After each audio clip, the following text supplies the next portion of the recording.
How you doing? Huh? Yes. For you, that's $20. Yes. 20. That's your size all day.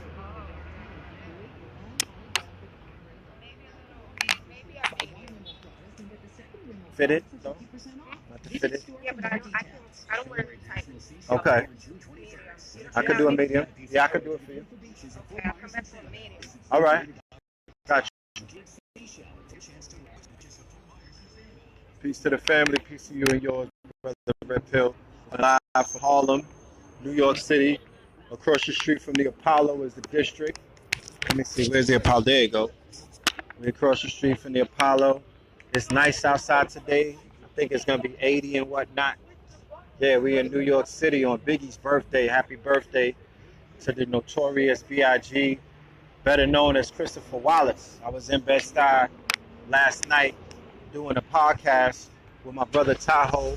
He has a podcast called So Shameless. All right, you'll see that episode air on YouTube either today or tomorrow. But shout out to LB, shout out to Tahoe. I was out there in the home place of Biggie Smalls, Bedford-Stuyvesant, right on Nostrand, right on Hancock and Nostrand, with my peoples and whatnot. That was a very interesting conversation that we had last night, you know, because we go way back. Me and my bro, the host of the show, Brother Tahoe, we go way back, you know what I mean, from the street days and whatnot. So we were just talking about growth and evolution. And, yeah, you hear that? Hold on. That at Times Square. Yeah. You know, it's going to be B.I. all day out here. You feel me? So as I talk, we'll sporadically stop and let the motherfucking cars and the boom boxes and the Bluetooths serenade us with some of that B.I.G., some of that Big, some of that Biggie, some of that Notorious. And for all of you paratechnical niggas, dip from my live. We ain't here to be all righteous today. Don't give me the whole spiel about how Biggie Smalls ruined your life, because I don't think he did that. You know what I mean? You made the motherfucking decision to be a slave yourself. You know what I'm talking about? What up? All right? Don't blame it on Biggie. We're not going to do that. That man died too young for him to even evolve and to grow into the griot and to the responsible. He was going to be 46 today. Imagine what B.I. would have been spitting at 44. You got Jay-Z with the 444, right? Last year, he put out his album and he was showing growth and evolution. So just imagine what Big Papa would have been giving you niggas today. So, you know what I'm talking about? We're going to appreciate the poet that he was, the griot that he was, and we'll take a lot of those lyrics and we'll apply them to positive things. You know what I'm talking about? Every time that he said nigga, just put cracker in there and you have a good day, okay? But it was an interesting conversation that I was having with my Braham, the Broski, Tahoe, and LB, because like I said, they don't really know Red Pill. They know Twin. You know what I mean? So we was introducing ourselves to each other. And, you know, he had an interesting perspective on life and things that are going on around him. And I have my perspective. And at the end of the day, we are here to share our perspectives with each other and to speak truth to what may be a false perception of reality that other people's have. And then everything just levels itself out. You said Biggie would have been up there with Jay-Z and Dame.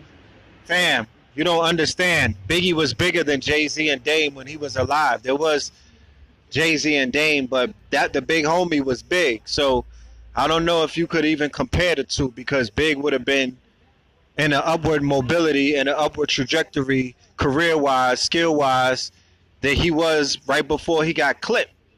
And to be honest with you, that was eclipsing anything that Jay-Z was bringing to the board at that time. And I love the poetry of Reasonable Doubt and the intricacy and the rhymes and everything, but we talking about two totally different waves.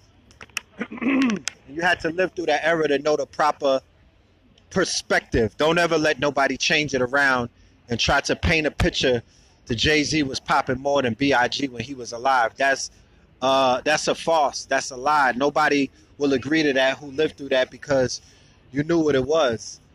It took Biggie dying and an untimely time, his untimely demise.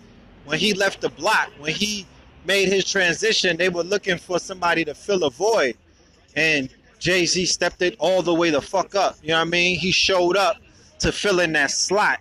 And that's when his legend begins. That's when he begins to myth. That's when he starts his myth making, run to a Hova, Iceberg Slim. All right. How are you? I'm good. So,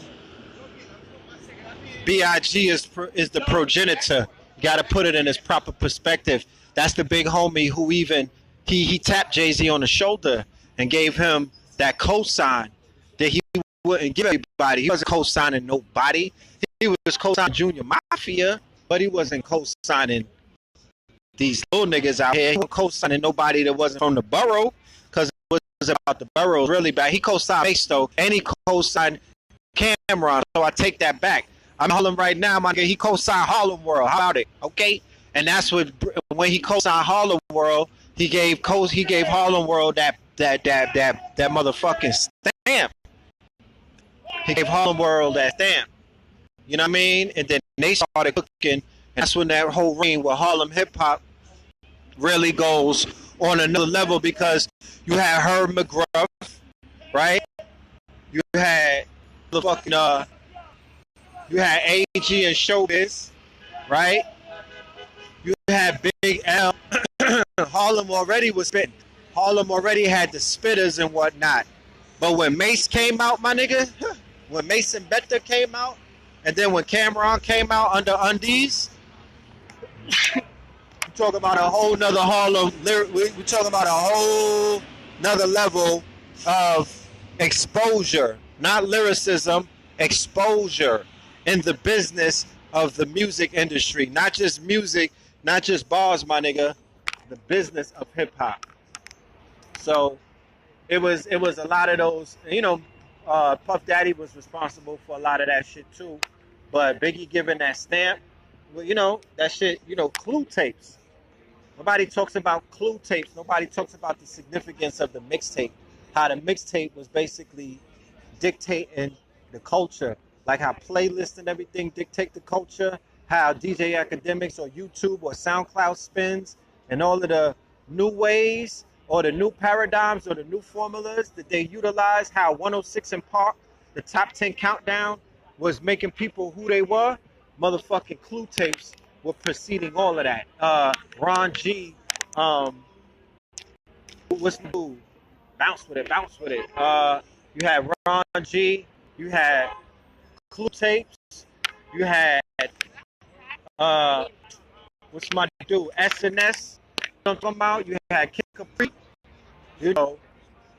Those mixtapes. Those mixtapes. That was the future. That's how people were being. That's the motherfucking LOX freestyles. That's Jadakiss freestyles. That's Fab's first freestyle. You know what I'm talking about? That's Cameron freestyle. That's motherfucking Jay-Z's historic freestyles. That's Biggie's freestyles. But more so, when I say freestyles, I don't mean coming off the top of the head. I just mean rhyming over other niggas' beats. I mean intros to the songs and whatnot, bodying shit. I don't know if you niggas know about that era. You know what I'm talking about? The mixtape era, nigga. If you made it on a mixtape, you was a legend. K-Slave mixtape. I'm forgetting. I can't go on until I remember my dude. Spanish nigga. He was doo-wop. Yeah, the doo-wop juice. There you go. Legend. You feel me? So we talk about Mobb Deep freestyles.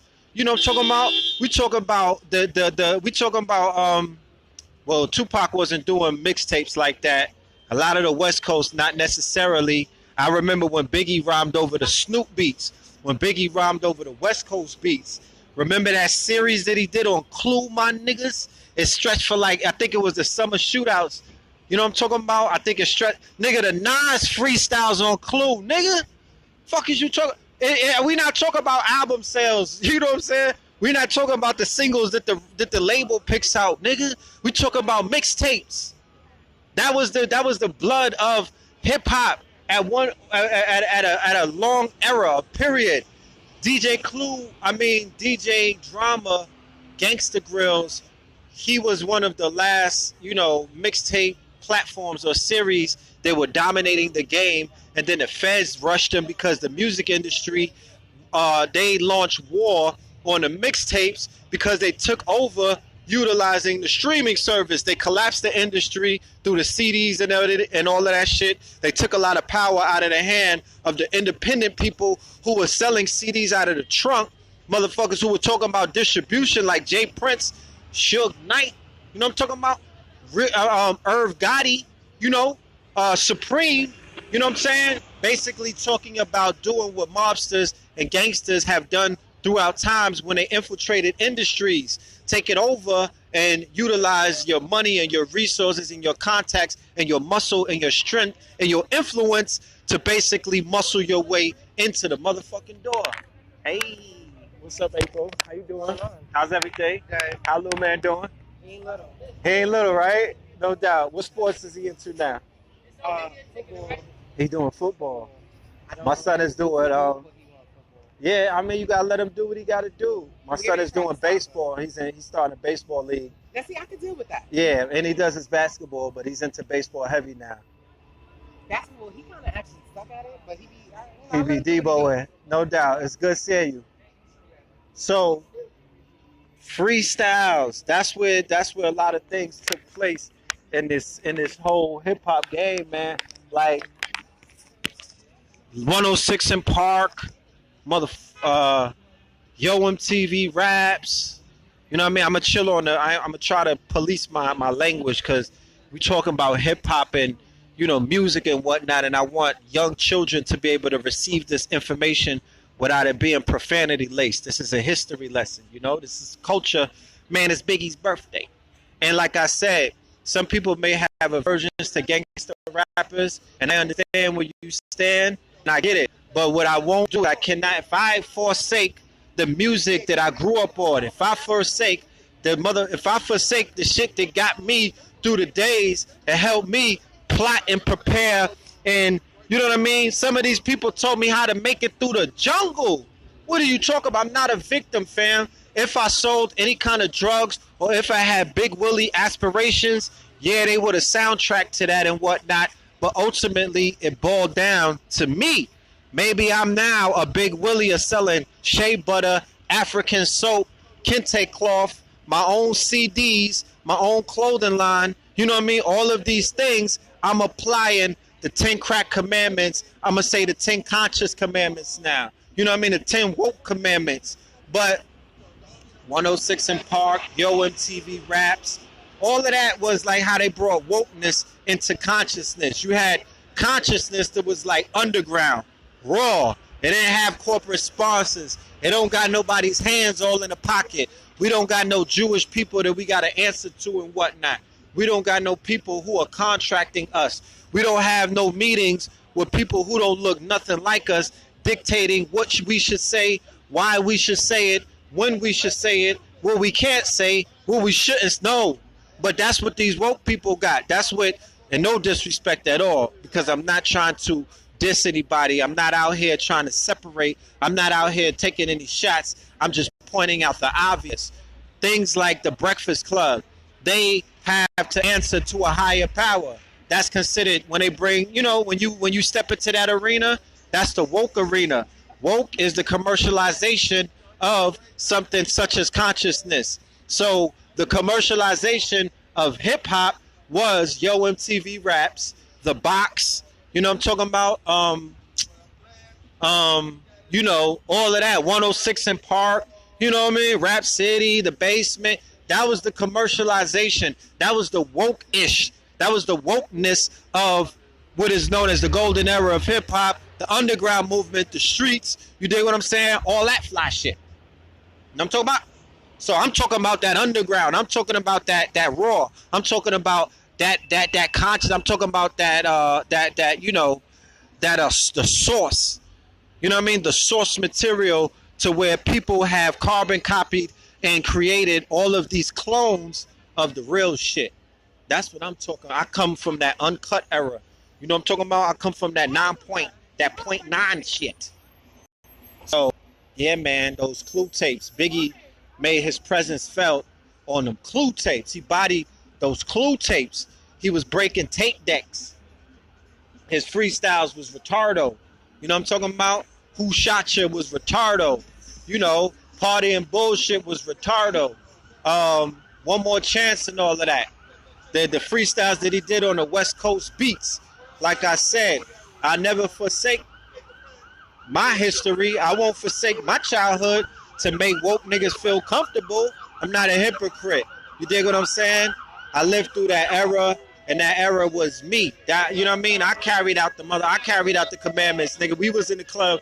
We was in a tunnel. We was running all up and down in Brooklyn and New York and Bed-Stuy and Flatbush. We were carrying the motherfucking commandments. We was carrying the culture on our shoulders. When we got dressed up, we was rocking all of that Versace and Iceberg and Moschino and all of that. Yo, we was repping the culture, fam. You think I'm going to be a goofy just because I'm conscious and I'm wearing stones and crystals and onks right now and try to forsake that and throw that away? Like, that's not the shit that's giving me my sauce? Nah, fam, that's my sauce. That's what I'm built from. That's part of my makeup. That's in my genetic code. I would never throw Twin away just because I'm red pill. You know what I mean? I would never throw Phil Figure away just because I'm red pill. Like, I'm not that kind of dude. And for the people that go ahead and do things like that, I don't even think you understand what transformation is. Because even though the caterpillar becomes the butterfly, he still has aspects of caterpillar DNA, fam. He still remembers crawling on his belly where he had to eat. My niggas, I was in a phase where I had to crawl on my belly and eat in these streets. That's my caterpillar phase. We had to crawl on our bellies in order to eat. Now we spread our wings on some butterfly shit. We fly around the world on some monarch butterfly, and we land on branches, and we could eat easily. We just fly into flowers and soak up their nectar. You know what I mean? We're no longer on our bellies. So once you turn into a butterfly, nigga, there's no such thing as reverse transformation. You can't go back to caterpillar, but I could reminisce and I could talk about my caterpillar days. And Biggie Smalls, he played a big part in my caterpillar days, and he did for a lot of the fucking legends that I run with. A.A. Rashid, brother that you know by the name of Blue Pillar, you know what I'm talking about? Yeah, they played a big part in that soundtrack into a lot of people's lives. So salute to the OG on his birthday. Break bread the Brooklyn way. You know what I'm talking about? That shit still rings today, and I'm gonna keep it 1,000. Like I said before, niggas is still living in Biggie Smalls' dream to this day because he wrote the code. I don't give a fuck what the Migos is talking about right now. You niggas can have these little and young niggas and try to pit the old niggas between the young niggas, but I would say that the young niggas doing the same thing that the old niggas was doing when Biggie was out here popping off. What the fuck is you talk about? There's nothing about pulling up in a foreign or dripping with some ice or hopping out with some motherfucking foreign designers on or some designer. Nigga, who you think gave you that code? Who you think wrote that code? Who you think planted that in your motherfucking head? Who you think planted that seed in your minds? That's Biggie's dream right there. Hoes, bankrolls, and clothes. Now, do we have to upgrade from that? Of course we do. It's time to upgrade from that dream, because that dream could become a nightmare. Because how many times has it been copied? How many times has it been Xerox? How many times has it been cloned? How many times have people taken it and doing their best rendition of it? Where we come from a place where you only deal with primary source. I'm only interested in primary source. Anytime things start being copied, you downgrade the strength of it. Whenever you step on a dope, you make it weaker. Whenever you make copies of something that's an original carbon, you make it weaker. So now in 2018, these little 12, 13, and 15 and 17-year-olds coming through regurgitating something that was regurgitated in 1993 and in 92. It's a weaker version, my niggas. Facts. You know what I'm saying? When we heard it in 92 and 91, when Nas was spitting that Escobar and all of that stuff, when we were hearing it back then, it had more of an impact because it was raw, it was original, it was some new shit. You know what I'm talking about? It was some new stuff. Now we're just looping it and we're recreating. How many times you gonna rap about selling drugs? How creative do you niggas got to be where 18 and 20 years later, you're still coming up with different rhyme schemes and rhyme patterns to describe how to sell cocaine. This is ongoing. This is perpetual. Like, there's no day that passes us where somebody hasn't sat down and come up with a way to articulate how to sell some drugs, because nobody is necessarily copying the next person. But for many, many years, everybody been writing rhymes on how to sell that. They went from selling the birds, then they selling the bricks, then they selling the white girl. You know what I'm talking about? There's all kind of new ways to come up with saying how we're selling drugs to each other, right? Or how we're selling drugs to other people, right? But look at your neighborhoods right now. Let's take a look at our neighborhoods and what has the result of all. Peace to the God. What is the result of all of that drug dealing gotten us? I'm in Harlem right now. Harlem is officially scrubbed. Is gone. It's been scrubbed clean of its cultural significance in regards to this being the black mecca of the world, not only of the world, but this being the black mecca of the galaxy, because a lot of stuff that comes through, they say if they take Harlem, they take the world. So as a result of many different eras where we were encouraged to do what? To self-destruct, to self-sabotage, right? To engage in materialism, to engage in individualism, meaning that it was me against the world. It's, you know what I mean? Everybody was doing their outpost shit, out for themselves, setting up the rich and the poles of the world, the AZs and the rich porters of the world. They were doing shit like that, snaking them for the drug money, killing people. You know what I mean? Operating in the wild, or operating in a concrete jungle, you know what I'm saying? Utilizing the predator tactics of a predator and killer instincts. That's what a lot of people began to develop out here. And by doing that, they've depreciated not only the value of life, but they depreciated the actual overall value of life. Because if you don't, if you're not realizing it by now, if you could sit back and take an honest assessment of the value of life right now, the value of life is cheaper in 2018 than it was in 1993 when I first heard Party and Bullshit. Okay? The value of life has been weakened. The value of life has been cheapened. The value of life has been demoted, and it's been reduced ever since that motherfucking wave started. So although that wave was teaching us to value, you know what I mean, ourselves, and to get money, and to, you know what I mean, become a millionaire, and to push foreign cars that cost $500,000, and to live the life of a drug kingpin, peace to the God. You know what I mean? The value of our lives has been diminished as a result of that. Say peace to my life, King. Yes, we're on the globe. No doubt. You already, we talking Brooklyn. It's Biggie's birthday today, so I'm taking them through a little history lesson. You know what I mean? Peace to the God. What up? What up? Say peace to the family. This bless up. You know what I mean? BK Global. I could be in Alaska watching the polar bears, and I'm gonna run into Brooklyn. You already know the planet is everywhere. You done know. All right, stay up. So the value of life, you know what I mean, has to be reassessed.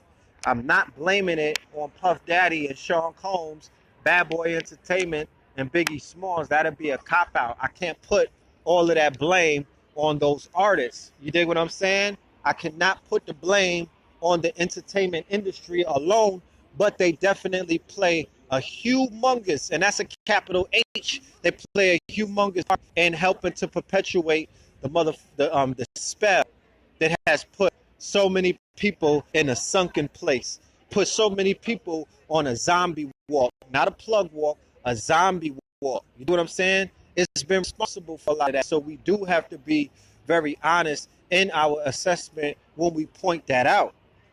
But what I have to really remember, family, is that you don't deal with crocodile tears or crying me a river over something that you cannot change. You have to focus on where you're at right now. That's the only thing that you could change is the now. So we got to focus on the solutions. We got to focus on the solutions. So one of the solutions that I use in the now to help me is when I hear Biggie Small's music, I remix it. We invented the remix. So when I hear Everyday Struggle, I apply it to the things that I'm struggling with that I could accommodate. When I hear the 10 crack commandments, I put it to the 10 conscious commandments. Or I apply those crack commandments to my independent business. I'm out here trapping. I'm out here dealing with snakes. I'm out here dealing with all of the kind of things that you might find in the drug gang or the street gang. Because where am I talking to you from right now? Nigga, I'm in the streets. What the fuck you talking about? Like, I can't hide. You know what I'm talking about? I'm in the streets. So street rules apply when I'm in these streets. You got to be able to learn how to move in these streets, because the same thing that could have happened to me 20 years ago when I was in these streets is the same thing that could happen to me right now in these streets. So I'm an alchemist. Key word of the day is alchemist. Learn how to become an alchemist, because everybody that's listening to these videos, y'all had your own Biggie Smalls in your life. Some people grew up and Master P was that guy. Some people on the West Coast and you grew up through the Chronic in a Dr. Dre and a Snoop Dogg era. Some people grew up through the Too Short era. You know what I mean? Some people grew up in a Pimp C era. Some people grew up in a Chief Keef gangbang the drilling era. Some people came up in a BMF, Young Jeezy, Trap House, gangbanging, BMF, Big Willie. You know what I'm talking about? Moving that white girl, moving that weight type of era. Some shorties came up in that pussy popping, dancing on a pole, selling box, Nan Nigga, Trina, and Trick. You know what I mean? Foxy Brown, Little Kim era. A lot of people came up in different eras. So what you better do, if you don't want to be traumatized by your childhood, some of the shit that you went through, some of the things that you've seen, just be an alchemist. Just be an alchemist. Learn how to turn base metal into gold. You know what I'm talking about? Learn how to turn base metal into gold. You know, you got the Lil Wayne era. A lot of psychological they went through in the Lil Wayne era. You know what I mean? Some people came up in the DMX era and they were basically they were demons. They were being possessed by some kind of demonic forces that they were channeling when they were going into a state, either on heavy drugs, heavy liquor, heavy pills, you know what I mean? Heavy cocaine. You know, some people was fucking with the woolies back then. You know, some people went into altered state listening to DMX and start blacking out and was killing up everything. I remember those days. I remember how the music was influencing certain people and terraforming certain neighborhoods. Terraform means like go and look up terraform, right? Now, the power of ideas, or the power of what you know as groupthink, or the power of the collective or the conscious mind, or what they call the hive mind, is that when the 100 monkey theory, go and do the research on the 100 monkey theory, right? That means that there was a group of monkeys that were being observed by scientists on one side of the earth, one side of the planet. They were one region on the planet. They were being observed. These monkeys came up with a way on how to basically feed, because they were eating ants. They were eating ants that were like inside of an ant colony and whatnot. So one of the monkeys came up with a way on basically taking a stick, right? Lathering the stick, I think, with either honey or some kind of sticky substance, and then he stuck the stick inside of the ant mine or the ant mound and whatnot, and began to pull up more ants. That way they were eating him. It's like a delicatessen. At the same exact time that this monkey was doing that, there was a monkey on the other side of the world who just got up and miraculously did the same thing. So scientists refer to that as the 100 monkey theory. So there's situations where somebody in Texas has started to do some things. Like, let's utilize the bikers. You know how you have the biker craze where everybody is popping a wheelie and whatnot. Niggas is on their phone. You got people that are like doing their taxes while they doing the wheelie and whatnot in the middle of the highway, right? You like, God damn, this is some crazy shit. Everybody, when they started putting that on internet or when they started putting that on DVDs, everybody, a lot of black children, a lot of black youth all around America just got up and they started doing that out of nowhere. That wasn't something that everybody was doing before. People wasn't wheeling ATVs and dirt bikes 20 deep through the hood and whatnot like Meek Mill and all of them. No, that's something that happened, that collectively happened because when we see one thing, we collectively, because that's how the hive mind works. It's called terraforming. Terraforming, Terra. And Dr. Phil Valentine did a historic lecture about 9/11 when they talked about the war on terror. But he explained that it's not the war on terror, Terror. It's the war on terra firma, the war on terror, Terra.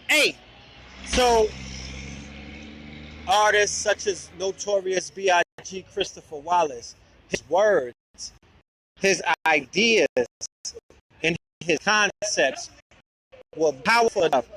That's how I showed that he has the messianic force. He had the messianic force because his words, his ideas, and his concepts terraformed the world in a fast amount of time. I'm from Brooklyn. I was out there when I saw the fucking hood completely terraformed into Biggie overnight. This niggas definitely from actually classy and they don't seem sad. In the moment, they terraformed driving beat up Datsuns and Camaries and Maximas and Acura Legends to hopping out of foreign $500,000 cars. You dig what I'm saying? This was because Big said this was the way to go. Dudes went from wearing Timberlands and Champion hoodies to wearing pure $5,000 silk shirts and all of that stuff, popping bottles and, you know, wearing diamonds and stuff like that. I saw our neighborhood, and then vicariously the 100 Monkey Theory kicked in, and that shit spread all around the world. It spread around the hoods, then it spread around the world. He terraformed the society or the culture with his words. Tupac had an impact like that, but culture-wise and stuff like that, dealing with fashion, dealing with the way that people were basically carrying themselves, popping bottles, all of that happened coming through the bad boy / tunnel era. And I saw the MCs, and then Jay-Z helped push it even further. I saw the MCs terraform society or urban America, because I'm not going to talk about the world right now. I'm talking about the black dot of this whole shit, where shit really makes, I can only focus on where I'm standing at. And that's what they called or what they misnomer urban America. Nigga, we're not focusing on what people in Montana, Nebraska, no disrespect for anybody that live out there. We're not, nobody, that's not running the world. That's not dictating the world. That's not shifting the culture. It's happening in specific locations. So those, that wave was, I saw the terraforming of a lot of things in my days and times. And I know the power of music. I know that music is a key that can do it. Other things can do it as well. But you niggas ain't gonna tell me that music can't do it, because I lived through it. Where were you when it was happening? What were you doing when it was going down? What part did you play when this whole shit was terraforming? Were you fighting it? You know what I'm saying? Were you going with the flow? Were you going up against it? Were you helping it out? What was your role? I'm here to identify my role in the role that I played. I pushed that I pushed it. You know what I mean? What? Materialism? Getting fly? You know what I'm talking about? Being clean instead of being ashy? You know what I'm talking about? Aspiring to do bigger things instead of digging pockets and robbing people? My nigga, I aspired to do better in life. I wanted to level up. You know what I mean? I wanted all of the riches that life had to offer. I wanted to upgrade, you know what I'm saying, my shorties. You know what I mean? I wanted to upgrade the pedigree of the yoni that I was getting. You know what I'm saying? I wanted that 5-star. I was dealing here. I wanted that caviar. You know, niggas was playing with that bottom shelf for a little while. You know, that dealt with self-esteem as well. I started to see myself, you know, in a better light because I was treating myself better. You know what I mean? We drinking $500 champagne, family. We're sitting in Mr. Child's eating food with Mike Tyson and all of them. Like, it wasn't an illegal life people were living. We wasn't living a cool life. We wasn't sacrificing the babies. You know what I mean? We wasn't destroying our neighborhood. Nigga, we were living life. As teenagers, we were celebrating life when we buried a whole bunch of people prior to that. You feel what I'm saying? I come from a day and time where you was to make it to 18, you was a legend. The fuck is you talking about? Like, a lot of people be having this shit twisted because y'all didn't come up like this. You don't know what life was like because you don't have no big homies, or, you know what I mean? Nobody talked to you like this. Nobody gave you they all out here fronting and whatnot, putting up these fake ass facades about who they was and what they did, and it's not real. This niggas, yeah, it's not real. I never seen a lot of people who even claim that they played a part in any of this shit. They came outside a lot later on down the line, bro. You know what I mean? So that still runs the world right now. People that I was popping bottles with in the tunnel, they run the industry right now, my G. You know what I mean? They run the streets right now. They the big homies in the gangs right now. Like, you know, I can't talk for everybody else, but I know that my network is very diverse. I know my network is very diverse. You know what I'm saying? I know my network is very, you know, plugged in to history when it comes to Black history, Black American history, street history, corporate history, industry history, cultural history, conscious history. You know what I mean? I'm multifaceted because, you know, my experience and my journey is unique to myself. I'm not trying to compete with nobody. As a matter of fact, there's nobody that I can compete with because nan nigga walked the same path that I walked. Not even my twin brother has walked similar paths. He has his own path that he walks, and I'll never compete with him because his journey is unique onto himself. His journey is more legendary than my journey. How about that? You know what I mean? So, you know, we all have our own story to tell, and I'm just telling my story from my unique perspective. And I'm saying that, you know, I'm thankful for the culture. I'm thankful for what it represented, even the cons and the pros. I'm thankful for the negativity and the positivity because guess what? How you doing, man? How could I ever measure myself if I never went through anything? How can I ever measure my growth if I can't reminisce on what we were doing during the Biggie era? You know what I'm saying? I have nothing to measure. I have nothing to relate to. I can't measure my growth. I don't know. I can't think about when I was, if everybody's born caterpillar, I mean, everybody's born butterfly, you niggas don't even have your caterpillars intact. And that's the best part of it all. You could be like, yo, I was with the savages. You know what I'm saying? Now I'm with the sophisticated savages. Yes, yes. Feel free to look through anything. You know, it's a lot of stuff folded. Yes, ma'am. All right. So it's all about growth and development. That's the secret word for today. Growth and development. That man would have been 46 years old. He would have been exhibiting forms of growth and development that I mean, I wish I was able to see. Like, I wish the brother didn't get murdered. I wish he was able to be still alive and to evolve and to grow and to become more conscious about himself after having children and whatnot and to elevate. Because truth be told, by murdering him, they stagnated the growth. They stagnated the development. They left it stuck on that one page. You know what I'm talking about? When they murdered Tupac Shakur, when Tupac Shakur was murdered, he died at that level. He was not allowed to evolve. You never even saw the best of Machiavelli. Peace to the God. What up? What up? Yeah. I'm great, bro. How you? You know what I mean? You didn't even get to see him evolve into motherfucking Machiavelli, nigga. Are you crazy? You only saw Tupac Amaru Shakur in his early stage. You only saw the beginning of Machiavelli with the Don Illuminati album. Shame on these niggas. Curse the family and the bloodline and the existence of whoever took his life. Ashe. You understand? Because you stagnated the culture, nigga. You stunted niggas' growth. You know what I'm talking about? It was people who were living through Tupac Shakur. They were growing through him. They were living vicariously through his music. So you stunted the growth, you stunted the evolution, you stunted the actual level where he died at, where he was immortalized at.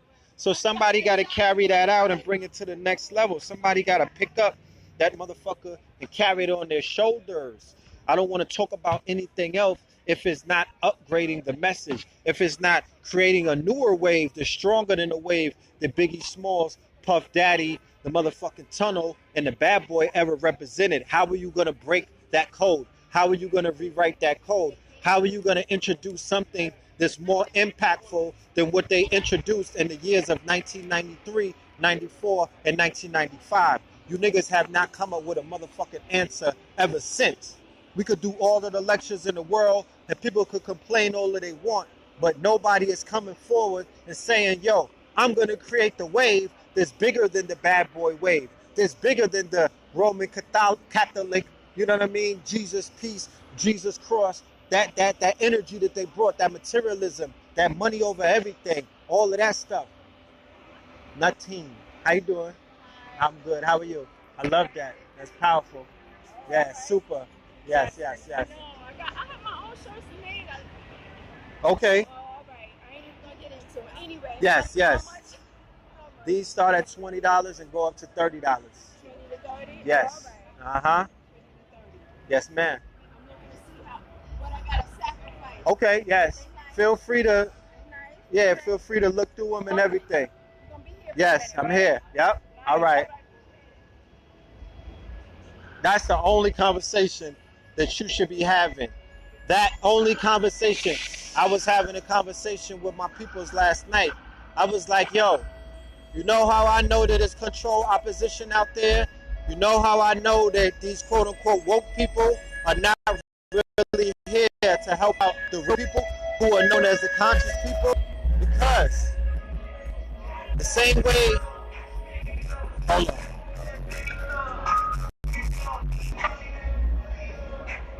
The same way that Kanye West can tweet about Candace Owens is the same way that any one of these rappers that are picking up this information that we spitting and they taking the bars from the consciousness, not from Red Pill. Shit, they running with Dr. Umar bars. They running with Dr. Sabi bars. They running with everything from Hidden Color bars. All of these woke conscious, the woke niggas. I'm talking about the woke community. And like I said before, woke is the commercial, it's the marketplace, it's the commercialized marketplace of where that's where business is done. So the woke arena is a marketplace. That's where you go to get your bread, my nigga. Don't get all emotionally invested and try to expose, oh my goodness. No, nigga, woke is a marketplace. But in that marketplace, they're not adding value to the quote unquote people that are really in a part of a movement. I saw a clip from Malcolm X. El Malik Shabazz, birthday was on Saturday. Happy birthday to the elder, right? You see how there's birthdays close with each other, right?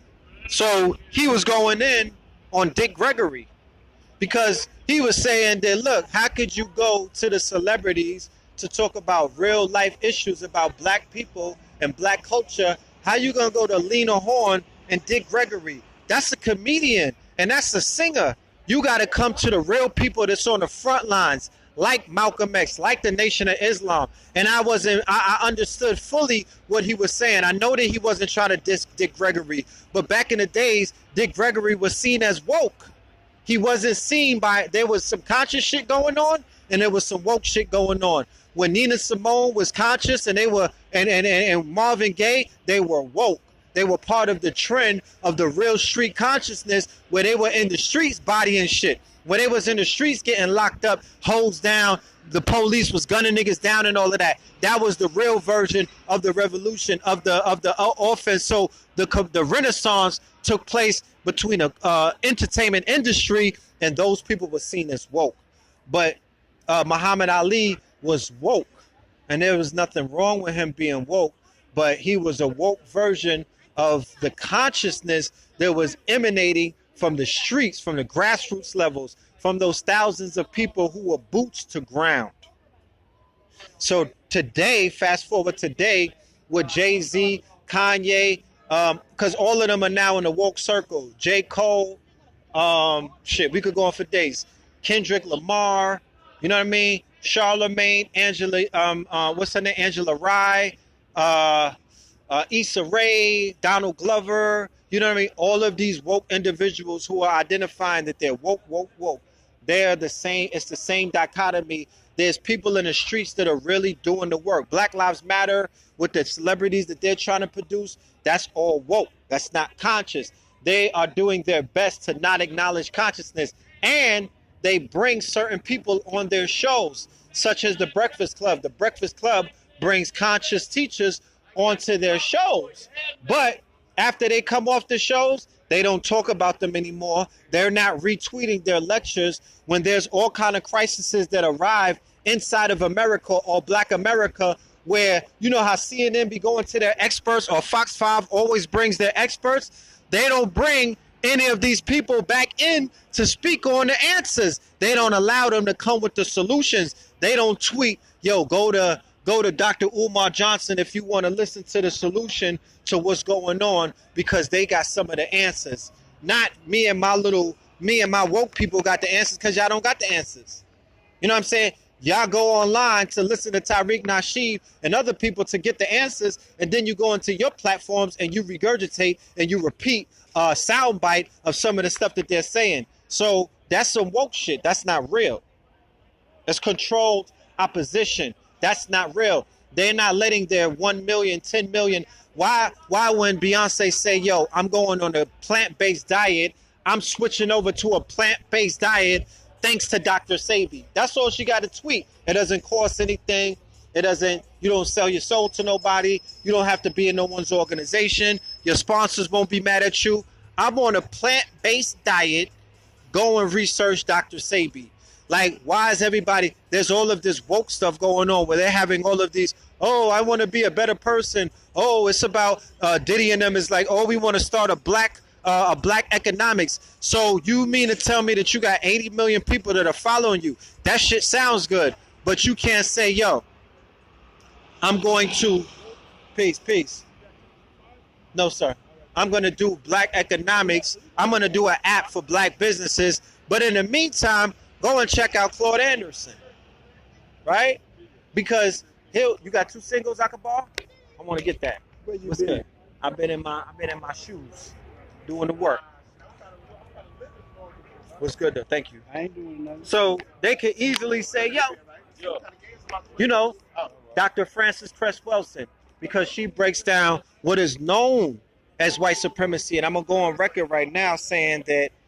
Oh, again, I'm not going on record saying anything because I got 2%. So what I got to say is goodbye. You know what I mean? Peace to the family, and we'll be back. You know what I mean? We'll do a part 2 of this on Melanin Mondays. Okay? So love and light to the family. Rest in peace to Biggie Smalls. Salute to him. Salute to his children. Salute to everybody on NOTORIOUSB.I.G. Salute to everybody that played a part in that. Come up right there. Love and light. Peace.